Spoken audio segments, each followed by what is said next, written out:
Good morning sa ating lahat. My name is Mr. Joseph L. Saculias and welcome to my video lesson. I made this video lesson para makapag-catch up po tayo sa lessons natin. Kahit nasa kanya-kanya tayong mga tirahan dahil suspended po ang klase, dahil po ang ating panahon ay hindi sumasang-ayon sa ating objectives for today. Yan.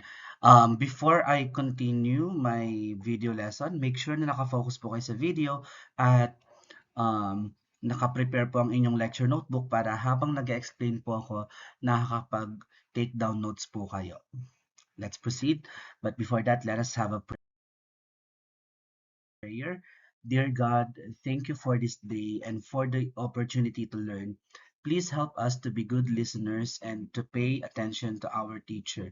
Help us to remember what we are going to learn and use it to make the world a better place. Amen. Yan. Before we proceed to our discussion, let us have a recall about finding the GCF. Ang GCF po ay greatest common factor. Now, let's start with 4 and 10. So, sorry for the noise. Ayan. Ano po ang greatest common factor ni 4 and 10? So, start tayo kay 4. Ang mga factors po ni 4 ay 4 times 1 and 2 times 2. No? So, the factors of 4 are 1, 2, and 4. And then, doon naman sa 10, ang factors po ni 10 ay 1 times 10 and 2 times 5. No? Sa mga naguguluhan, ano ba ang factors? Ang factors, ito po yung numbers that we multiply. Yes, mga numbers po or expressions na minomultiply natin, those are the factors. And then, to get the greatest common factor, una, hanapin natin yung mga common factors ni 4 and 10. And as you can see, their common factors are 1 and 2. And since we are looking for the greatest, kunin po natin yung pinakamalaking common factor nila, and that is 2. So, the greatest common factor of 4 and 10 is 2. Number 2, ayan, find the greatest common factor of 121 and 165. Now, what are the factors of 121? We have 1 times 121 and 11 times 11. Yan. Dito naman sa 165, the factors are 1 times 165 and 11 times 15, I guess. Yeah, 11 times 15. So as you can see, they both have 11 as their greatest common factor. Ayan. And then sa third one, as you can see, meron na po tayong literal coefficients or variables. So how do we get the greatest common factor with the variable? So una, tignan po muna natin yung coefficients. No? Ano po ang greatest common factor ng 2, 4, and 10? Yan. We all know that is 2. Yan. And then, paano po yung variables? Ayan. Dun sa unang term, sa 2x, we have x. And then, sa pangalawang term, we have x squared, or if we expand this, magiging x times x siya. And then, sa third term natin, 10x cubed. Kapag in-expand natin yung x cubed, that would be x times x times x. So, their common factor is just x. No? Or, para mas madali po nating ma-identify kung ano po ang greatest common factor ng variable natin, just get the variable with the lowest exponent. Sorry. And as you can see, the first term has a variable that has the lowest exponent. Now, meron po yung exponent na 1. It is just imaginary. So, the greatest common factor of number 3 is 2x. Okay? So, kailangan natin yan because our lesson for today is factoring with common monomial factor. Ayan. Pero ano ba yung factoring? Now, factoring is the reverse of multiplication. Now, when we say reverse of multiplication, instead now we get the product or the answer, what we're going to do now is to identify the factors of the given expression. At dahil meron tayong word na reverse, kabaliktaran ng multiplication, sa operation, ano ba ang kabaliktaran ng multiplication? That is division. So, may involvement po ang division to factorize the following expression. Yeah, so factoring, it is a process of finding the factors of an expression, like I said. And let us start with example example number 1, we have the expression 5x plus 15. We're going to find its factors. No? Kapag factors, kailangan dalawang expression kasi you cannot multiply na isa lang siya. It should be 2. Yan. So the first factor is we're going to find the GCF. Now, the GCF of the first term and the second term. So what is the GCF of 5x and 15? The variable x is not common because there is no x here in the second term. So the coefficients have the greatest common factor, and that is 5. Yeah. And then step number 2, yan, divide the GCF to each term to find the other factor. Yan. The first factor we got is 5, which is our greatest common factor. Factor, na? Factor siya. Then to get the second factor, we are going to do step 2, which is divide each term by the greatest common factor, that is 5. So 5x divided by 5, this will be cancelled out. So the answer is x. And then the second term, 15, positive 15 divided by 5 is 3. So the second factor is x plus 3. So the factored form is 5 and x plus 3. Yan. To check if our answer is correct, we're going to multiply the factors that we got. Now, 5 and x plus 3. How do we multiply a monomial and a binomial? By using distributive property. Yan. So let's start with 5 times x, and that is 5x, and then 5 times 3, and that would be positive 15.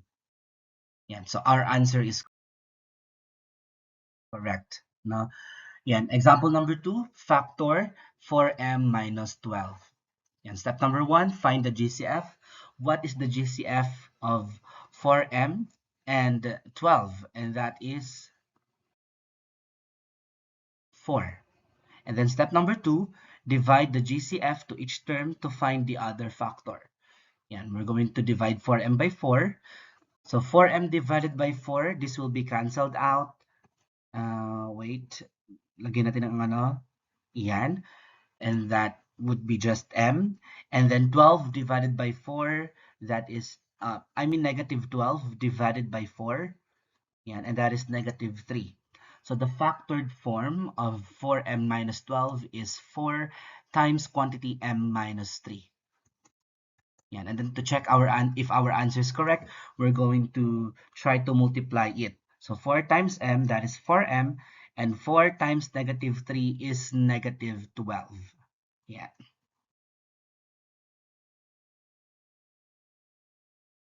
Next example, factor 10y raised to 5 minus 8y raised to 4 plus 2y raised to 2. Step number 1, find the GCF, but unahin muna natin yung coefficients. Now, what is the greatest common factor of 10, 8, and 2? That is 2. And then in terms of variables, like I said, just get the variable with the lowest exponent, and that is y raised to 2 or y squared. Yan. Yan, take the lowest exponent as the exponent of CMF. Yung CMF ay common monomial factor, no? Masasabi natin greatest common factor kapag number lang or coefficient. But kapag may involvement ng variables, dyan napapasok yung common monomial factor. But it's just the same concept, no? Ayan. So ito po, y square yung ating lowest exponent. So that would be our common monomial factor. Yan, our common monomial factor is 2y square. I'm just going to use CMF na lang, no? Yan, CMF, common monomial factor. And then step number 2, we're going to divide each term by the CMF. Yan, let's start with 10y raised to 5 divided by 2y raised to 2. So 10 divided by 2 would be 5. And then y raised to 5 divided by y raised to 2. So applying the quotient rule, so we are going to subtract their exponents. So 5 minus 2, and that would be 3. Next term, negative 8y raised to 4 divided by 2y raised to 2. So negative 8 divided by 2, that would be negative 4. and y raised to 4 divided by y square, applying the quotient rule, subtract the exponents. So 4 minus 2, that would be 2. And lastly, 2y squared divided by 2y squared, as you can see, magkatulad sila. So what are we going to do if we divide identical terms? So it would just be equal to 1. Yeah.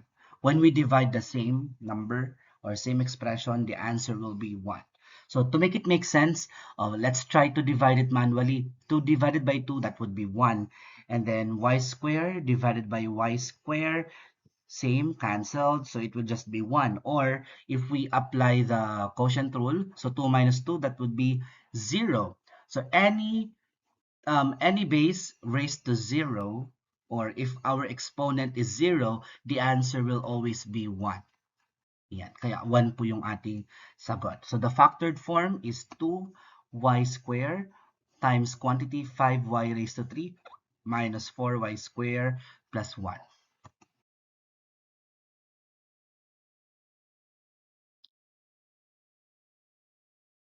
Yan, let us try this. Medyo madali siya kasi wala naman tayong coefficients. So let us focus more on the variable. So what is the common monomial factor of b raised to 7, b raised to 4, and b squared? Ang rules po ng variables to get the common monomial factor or CMF, just get the variable with the lowest exponent. And as you can see, b squared po ang ating lowest exponent. So that would be our CMF. And then let us divide, starting off with b raised to 7. Yan, applying the quotient rule, just subtract the exponent. 7 minus 2, and that would be b raised to 5. Next, b raised to 4 divided by b raised to 2. So 4 minus 2, that would be 2. So b squared. And then b squared divided by b squared, magkapareha siya, identical. So cancel it out. It would be just negative 1. So don't forget the sign kasi negative b squared siya. So the factored form is b squared times quantity b raised to 5 plus b squared minus 1.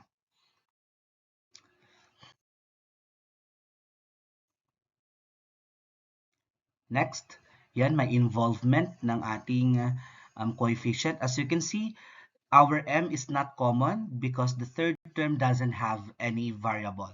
So, hindi po magiging common monomial factor yung variable m. So, it would just be coefficients. So, what is the common monomial factor of 3, 21, and 9? Kung iisipin, that would be 3.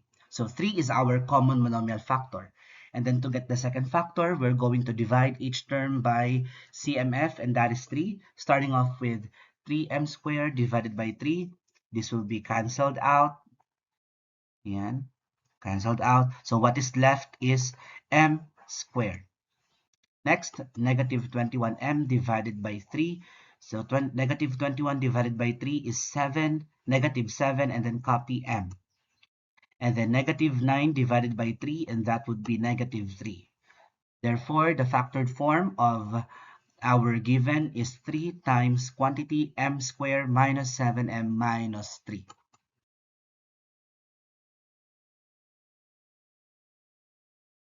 Next one.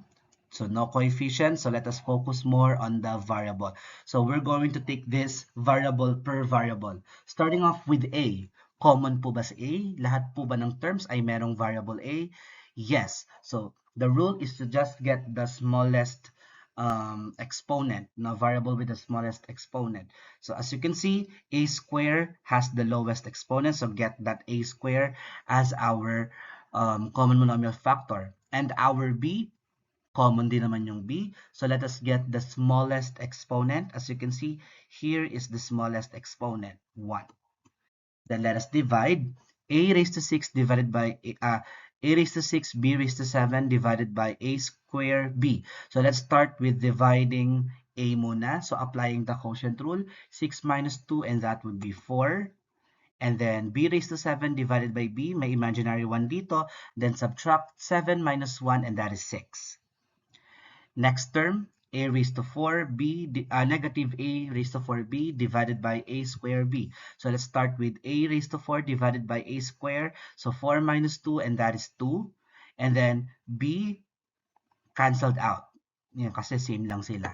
No? And then the last term, a square, b square divided by a square b. As you can see, they are similar. So let us cancel it out. And then b squared divided by b. So applying the quotient rule, 2 minus 1 here. And that is just b raised to 1 or just b. No? When we have exponent 1, it will be just imaginary or invisible. Yeah. The factored form of our question is a square b times the quantity a raised to 4 b raised to 6 minus a square plus b.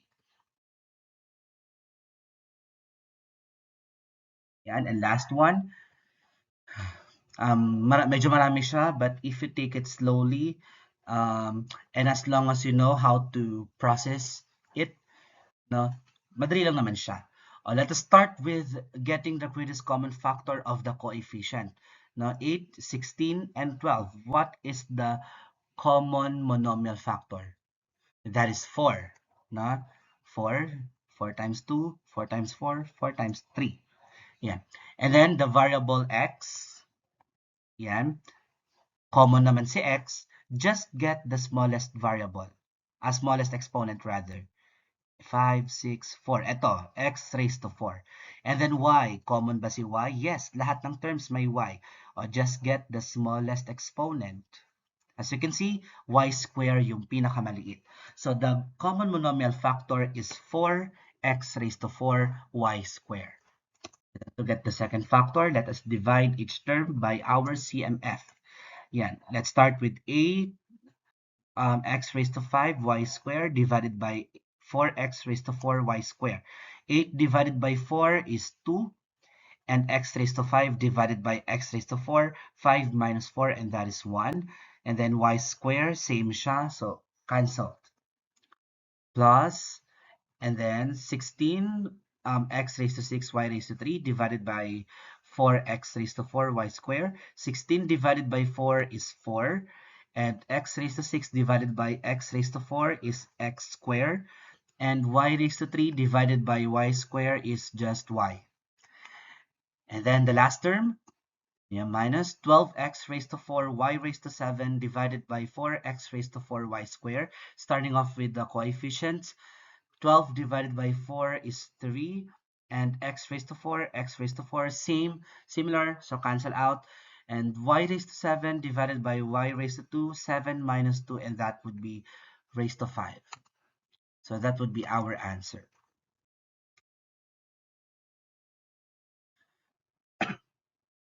In this, just coefficient, ano po ba ang ating common monomial factor dito? And that is 5. And then x common, get the smaller one, x. And then parehas, anong gagawin? E di yun na rin yung ating common factor, no? So the common monomial factor is 5xy raised to 3. And then divide 25x squared y raised to 3 divided by yxy raised to 3. 25 divided by 5 is 5, and then x squared divided by x, no, x minus 1, and that is 1, and then y raised to 3 divided by y raised to 3, similar, cancel, minus 55 divided by 5 is 11, x, similar, cancel, y cubed divided by y cubed, similar, cancel. So ito na po yung sagot. Yan siya. Diba? It's just the process that you have to follow. Yan. We're done with factoring the CMF. Let's proceed to factoring by grouping terms. Now, other method ito, but take note that we are going to use this method if and only if our polynomial has 4 terms or more. No, kasi we cannot regroup a polynomial with 3 terms or 2 terms. Now, let us have this example, y raised to 3 plus y squared, x raised to 3 plus x squared plus 2x plus 2. So, how to do this factoring by grouping terms? Step number 1, group into 2 groups. So, I'm going to separate x raised to 3 or x cubed plus x squared. And then the other side, 2x plus 2. Then step number 2, use the rules for common monomial factor to factor this. So, dito muna tayo sa group number 1. So, the common monomial factor is, tingnan mo lang kung ano yung mas maliit na exponent, di ba? So, that is x squared. Yan, x squared. And then, to get the second factor, divide. So, x raised to 3 divided by x raised to 2, and that would just be x. Plus x squared divided by x squared. Similar kapag nag-divide ka ng similar, it will just be 1. So, that would be x plus 1. No? Then, doon naman sa second group, the common monomial factor here is 2. And then divide. 2x divided by 2. Yan, 2 and 2 are similar, cancelled, and that would be just x. And then plus 2 divided by 2, and that would be 1.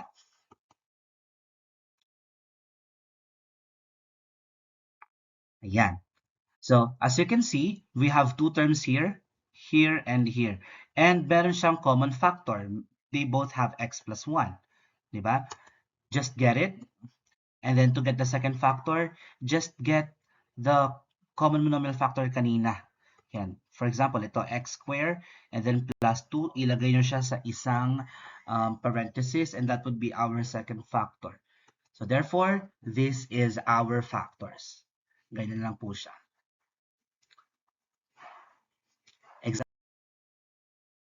Example number 2. Yan, step number 1, separate the group this into two groups. Ayan, so magiging 6x cubed minus 9x squared and 4x minus 6. Yan, the common monomial factor of our first group is 3 and then square. Na kung nasusundan, no? You have to think. And then, for x minus 6, ano ang common monomial factor? Unahin muna natin i-solve yung unang group na, sorry, I forgot the sequence of my animation. So, dumaan tayo sa first group, no? Ang nakuha natin na common monomial factor ay 3x squared. Let us factorize this muna by dividing, wait lang, nalilito ako. Okay. So ang unang step natin, 'di ba, kinuha ang unang step natin, sineparate natin yung polynomial into two groups. And then the second step is we get the common factor of each group. Dun sa first group, ang common monomial factor ay 3x squared. Ang second group, ang common monomial factor ay 2. Yan, and then factorize na by dividing it. Doon muna tayo sa first group. 6x raised to 3 divided by 3x squared. So 6 divided by 3 is 2. And x raised to 3 divided by x squared. So 3 minus 2, and that is 1. Minus 9x squared divided by 3x squared. As you can see, x squared cancelled. It will just be 9 divided by 3. Negative 9 divided by 3 is just negative 3. Next, sa second group, divide each term by the CMF2. 4x divided by 2, and that would be 2x. And then negative 6 divided by 2 is negative 3. And next step, their common factor is 2x minus 3. And then just get this for the second factor and this. That would be our answer. Sana naintindihan nyo po. Ayan. Our next topic is about factoring difference of two squares. Yan, sana naaalala nyo pa nung times na nag-discuss tayo ng special product. Ang tawag po dito sa factors natin ay sum and difference of two terms. And we have two terms. They are binomials. The first term and their second term are similar, but the first factor has plus and the second one has minus. Kaya siya tinawag na sum and difference of two terms. And their special product is the difference of two squares. Yan. Yun po yung ginawa natin ng special product. But today, given the difference of two squares, i-identify natin their factors. So basically, pagbabalik rin natin. Yan. Okay? So ano po ang formula? Ito may formula to, susundan nyo na lang. It is easier. No? How to get the factors of the difference of two square. Yan. A square minus B square is equal to quantity A minus B times quantity A plus B, or quantity A plus B times quantity A minus B. Now, let me tell you that the order of your factor does not matter. Kung mauna si minus before plus, okay lang. No? Let us have an example here. But before that, may pinagawa po ko sa inyo na table para para ilagay natin lahat ng mga, hindi naman lahat, parang mga basic squares and cubes. No, titignan nyo lang. No, ito pong mga nandito is yung base natin or the roots. No? And then ito po yung mga square numbers and the cube numbers. No, ang purpose po nito is para hindi na kayo mag-compute. You just have to look at it to identify kung siya ay square, and you don't have to solve na. Kunyari, when I say, what is the square of 9? Ato, just take a look at the base. And then, what is the square of 9? Tignan mo doon sa column ng square.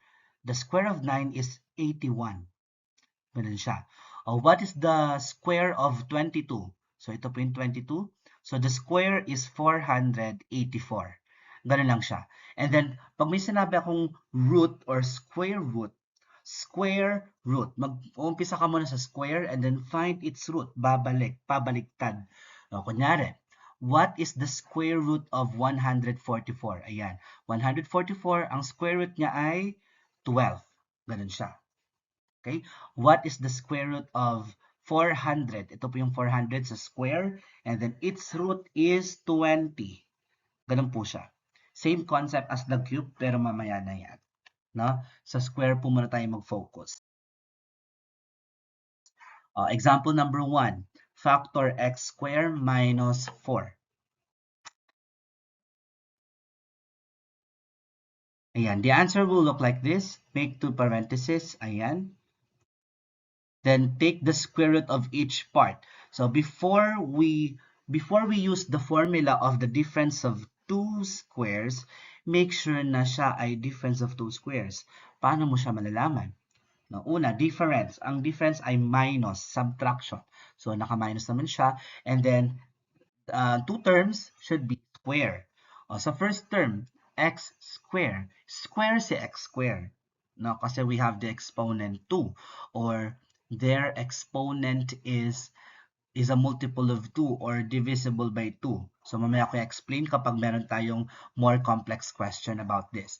And then 4, square ba siya? Tignan nyo po ang index card kung nasa column po siya ng square. Diba nasa square po siya ng 2. Yan, so square si 4. So take unang step, I make two parentheses. And then take the square root of each part. So sa first term, ano po ang square root niya? So kapag kumukuha tayo ng square root ng variable, i-divide po natin yung exponent by 2. Kunwari ito, 2 divided by 2, and that is 1. So the square root is x. So put the square root x dun sa dalawang factors natin. No, x and x. And then, the square root of 4, tignan mo yung index card, the base or the root is 2. So just put 2 and 2 there. 2 there. And then make plus and a minus sign.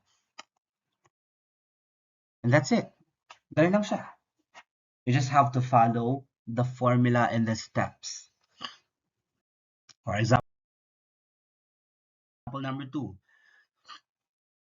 25x squared minus 9y squared. Dapat difference of two squares to. No? Dahil may square naman yung variable natin, so square yan, but the coefficient. The whole term should be square. No? Kapag merong isa sa kanila ay hindi square yung term natin. No? That should be a square term. Si 25, square pa siya. Tignan nyo sa square column. Yan. Square siya, no? Then 9 square din. So let us use the step. Una is create two parentheses. And then step number 2, take the square root of the first term muna. The square root of 25 is 5. Tignan nyo po sa index card. And then the square root of x squared, divide natin yung exponent. 2 divided by 2, and that is x raised to 1. So 5x. Yeah. And then 9y squared. So square root of 9, tignan nyo po yung sa index card, is that 3? Yes, that is 3. And then square root of y raised to 2, divide the exponent by 2. So 2 divided by 2, that is 1. So 3y. And then plus minus. That's it. Ganyan siya.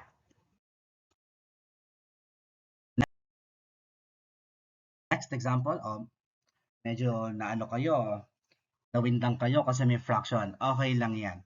So, make sure na square yung numerator, square yung denominator. And then, naka-square din dapat yung kanyang variables. Yun lang. Diba? So, square ba si 1? Yes, kasi the square of 1 is 1. And then, square ba si 16? Yes. And then, m square, square. And then, 121, tignan nyo po kung nasa table ng square. No, di ba? And then, n raised to 4. Ito na yung sinasabi ko sa iyo. Para natin malalaman kung ito ay square. Kapag yung exponent ay divisible by 2 or multiples of 2. Pag sinabing multiples of 2, yung 2, 4, 6, 8, 10, 12, ganon. Or divisible by 2, or pwede siyang i-divide sa 2, or kapag divide natin sa 2, walang remainder. Yun po ibig sabihin ng multiple or divisible. Na is 4 a multiple of 2? Yes. So, isa siyang square. Now, first step is to create two parentheses. And next one is to get the square root of the first term. Sa numerator, the square root of 1 is 1. Over. The square root of 16 is 4. So, that is 1/4. Now, 1/4. 1 over 4. And then the square root of m squared, divide the exponent by 2. So 2 divided by 2 is 1, imaginary 1. Okay? And then the second term, 121, n raised to 4, square root it. So the square root of 121, tignan nyo po sa inyong index card, the square root is 11. And then square root of n raised to 4, divide the exponent by 2. So 4 divided by 2 is 2. So n squared dapat. No? And then plus, minus, ito na po ang sagot. Ganyan lang po siya. Next example. Quantity 2 plus b, 2 minus b square minus 9c square. Huwag kayo malito dyan kasi naka-parenthesis, naka-group siya. No? Considered as one term lang yan. No, naka-square ba yung term na yan, yung naka-group na yan? Yes. Ang priority mo lang dito is yung exponent 2. And then the second term, 9c square. Square ba tong si 9? Yes. Square ba si c square? Yes. Let us have their factors. Una, create two parentheses. But since meron tayong parentheses dito, gamit tayo ng bracket. Yan, bracket or braces, kung naman tawag dyan. Basta ibang grouping symbol. No? So, let us take the square root of this. No? Isipin na lang siya as a variable. Yan, yung isang buong term na yan. So, para makuha mo yung square root, edi i-divide mo yung exponent by 2. So, 2 divided by 2, it's just be 2 minus b. No? So, igano mo pa rin siya. Kasi, considered as one term lang siya.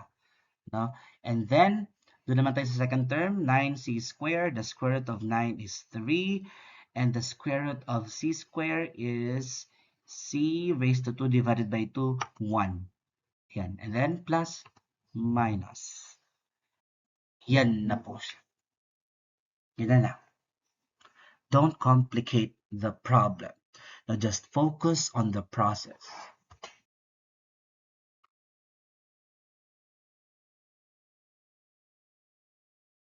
Yan, let's have a review. Tignan niyo yung index card. The square root of 25 is 5. And then the square root of 169, tignan niyo po sa index card, is that 13. Yan. Let us try cube root of 8. So tingin ka muna sa cube, sa column ng cube, and then look for the 8. Yan. And then tignan mo yung base or root ng 8. Is that 2? Yan, that's correct. The cube root of 24, 64 rather. Tignan niyo po sa column ng cube yung 64, and then kunin niyo po kung ano ang kanyang root. Is that 4? Yan, tama ka kung 4. No? Yan. Our next discussion is about factoring perfect square trinomial.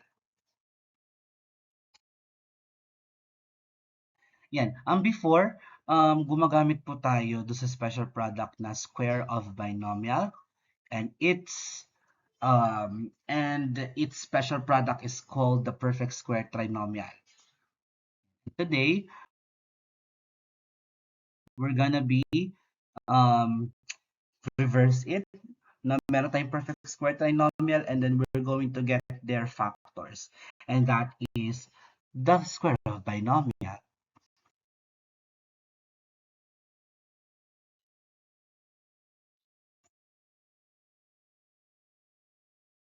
Yan, sorry, I'm having technical difficulties. Hello? Yan. Okay, example number 1. So x squared plus 10x plus 25. Yan, the answer will look like this. Yan, nakaganon siya and then square. Yan, ang unang step is find the square root of the first term. Ano ba ang first term natin? X squared. What is the square root of x squared? So divide this by 2 and that is x. Diba? Just put x in the first term of our factor. And then the second step is find the square root of the last term. Ano ba ang last term natin dito? Is that positive 25? What is the square root? Tingnan mo sa index card. Ang square root ng 25 ay 5. And then, check if the middle term is twice the product of the first and the last term. Kasi we need to verify that this is the perfect square trinomial. Kapag hindi natin na-satisfy ito, hindi siya pwedeng gamitin. No? Paano ulit? Ayan. Di ba nung sa special product, this is a square plus 2ab plus b square. Yung 2ab yung gagamitin natin. So, ang gagawin natin, just get the square root of the first term and the second term, multiply it and multiply it by 2.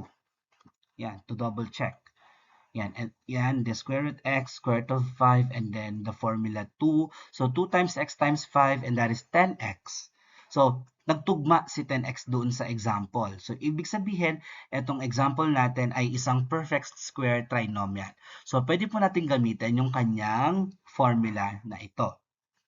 But the only problem here is, ano ba to? Plus or minus? Ngayon, tingin ka ulit sa middle term.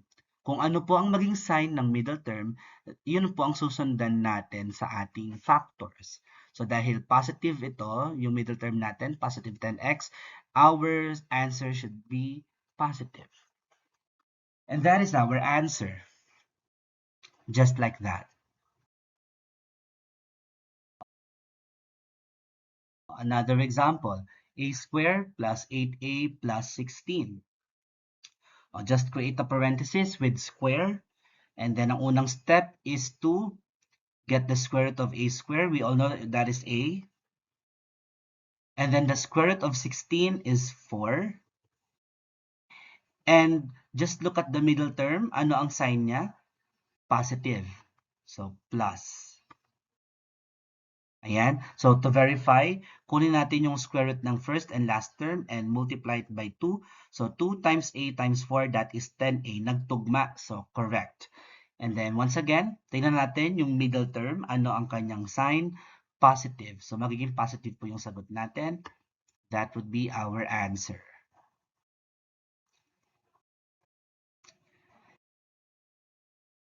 Next. Ito naman po tayo. 16z raised to 4 minus 24az squared plus 9a squared. So, create a parenthesis with the square. And then, the first step is to find the square root of the first term. And the square root of 16 is 4. And the square root of z raised to 4, i-divide mo lang yung exponent by 2. So 4 divided by 2 is 2. So 4z squared. And then the last term, square root it. So the square root of 9 is 3. And the square root of a squared is 3a. And then let us verify. Take the 4z squared and 3a, and then multiply it by 2. Yan, 2 times 4z squared times 3a. So 2 times 4, that is 8. 8 times 3, that is 24. And then copy a, copy z squared. Is that, are they similar? Oh, so, isa po siyang perfect square trinomial. And then, just look at the sign of the middle term. As you can see, it's negative. That's why our answer is minus. That is our answer. Okay? Sana naintindihan niyo po siya. Now, let's proceed to the factoring sum or difference of two cubes.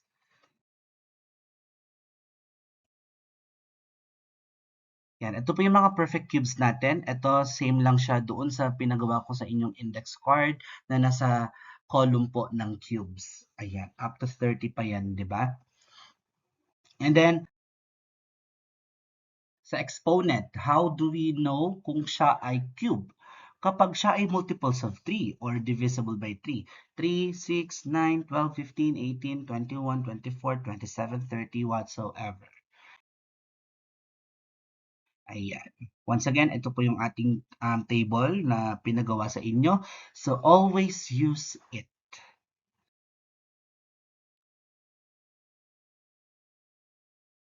Yan.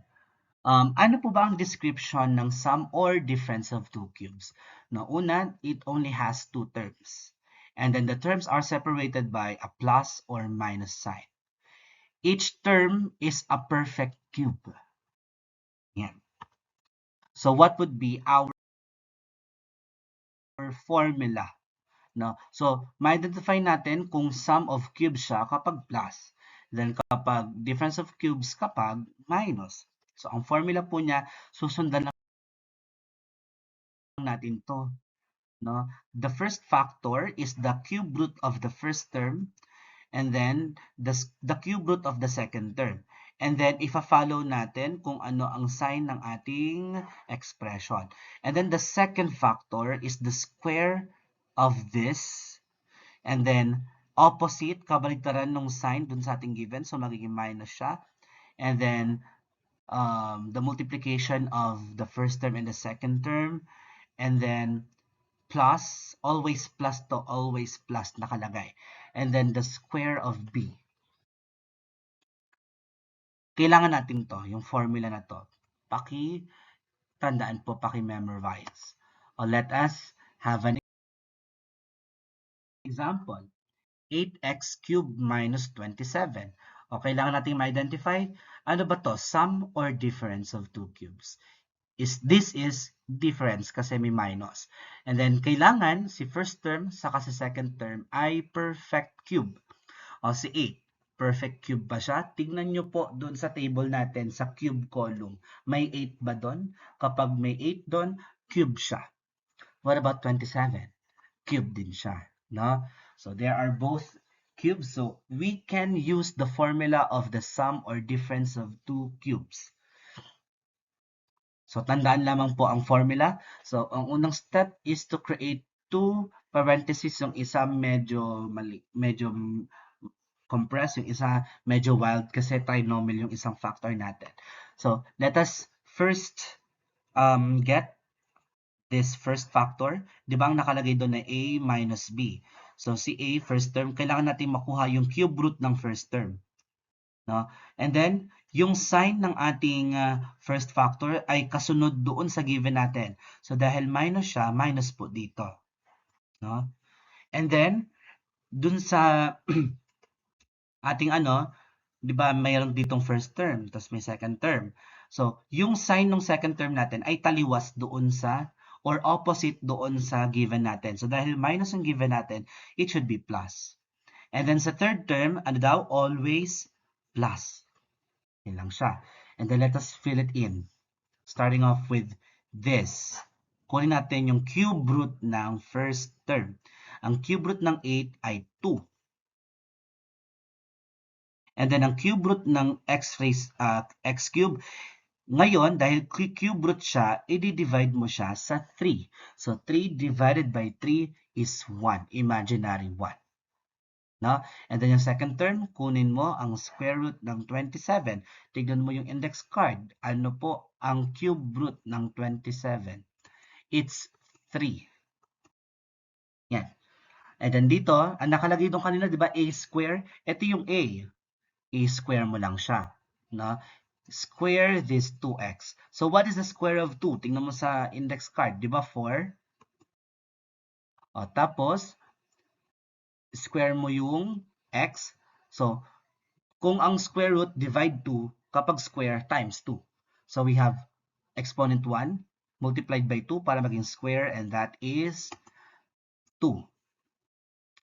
And then, sa middle term, i-multiply lang naman natin yung a and b, yung first term saka second term here. So, 2x times 3, that is 6x. Okay? Yan. And then, ito na nga tayo sa square. Sabi ko kanina, the square of 2 is 4. And the square of x, so i-multiply mo lang yung exponent by 2. So, 1 times 2, that is 2. And then dito naman, the square of 3 para dito, kasi b square to no? So, square natin tong second term. So, the square of 3 is 9. Yun yung sagot. Sorry na, ano ko agad? Na next ko agad. Next example, we have 729 plus y cube. Now, ano po ba siya? Sum or difference? Yan, this is sum kasi plus po siya. And then, cube po ba sa 729? Tignan nyo po sa index card. Sa column ng cube, meron. And then, y cube. Kailangan multiples of 3 yung exponent.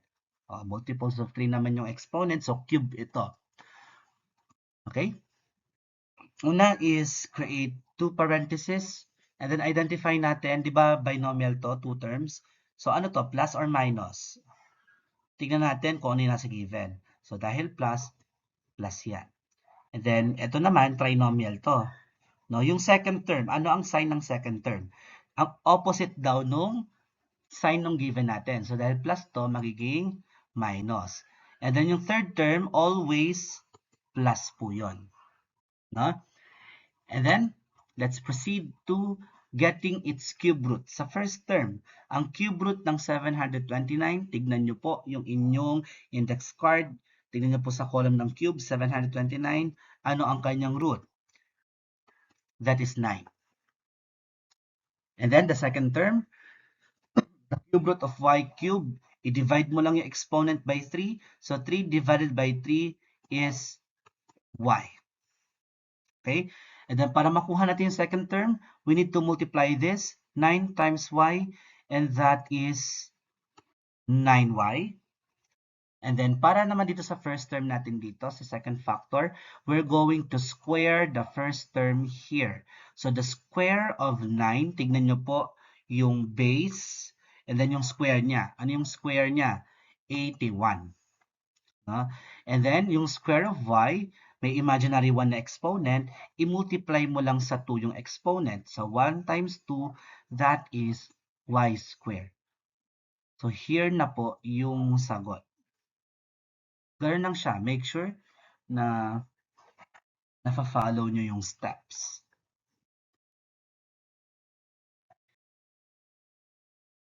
Next example. Naka-fraction siya.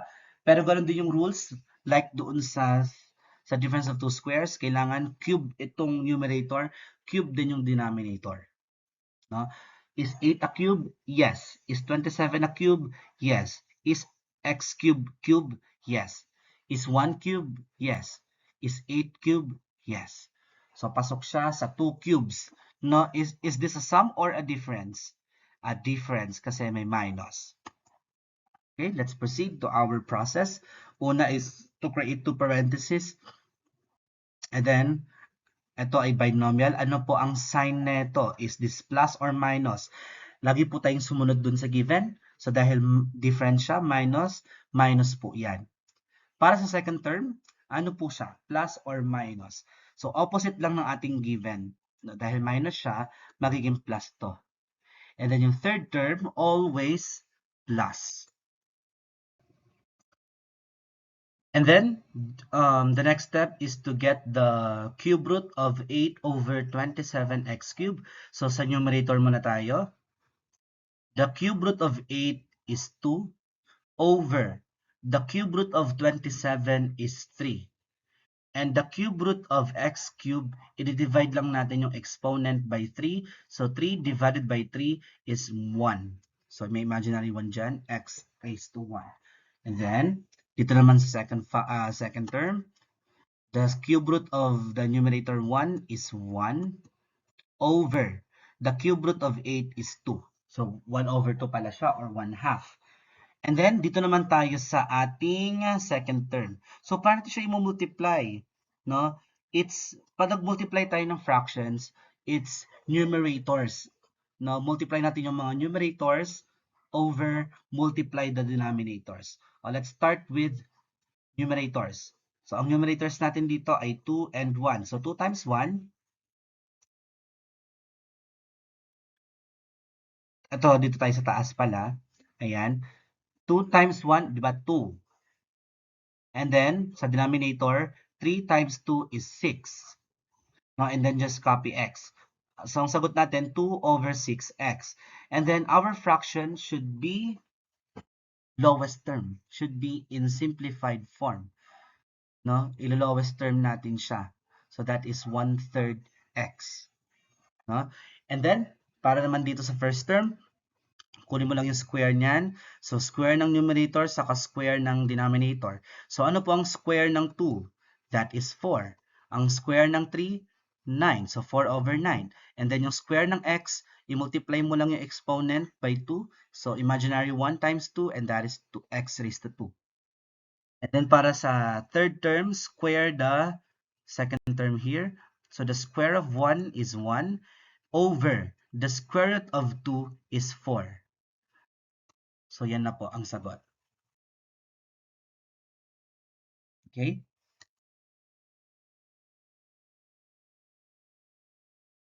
Skip natin to.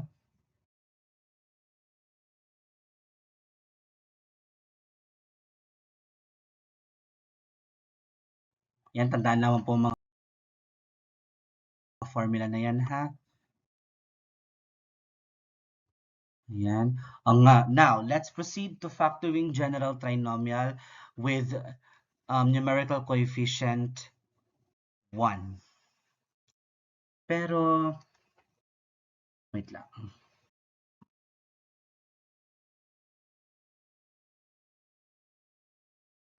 Wait lang po. Okay, yun lang muna for today. So, I'll be giving you activity po after this. So, make sure po na gagawin niyo po siya to be checked on Monday. Thank you.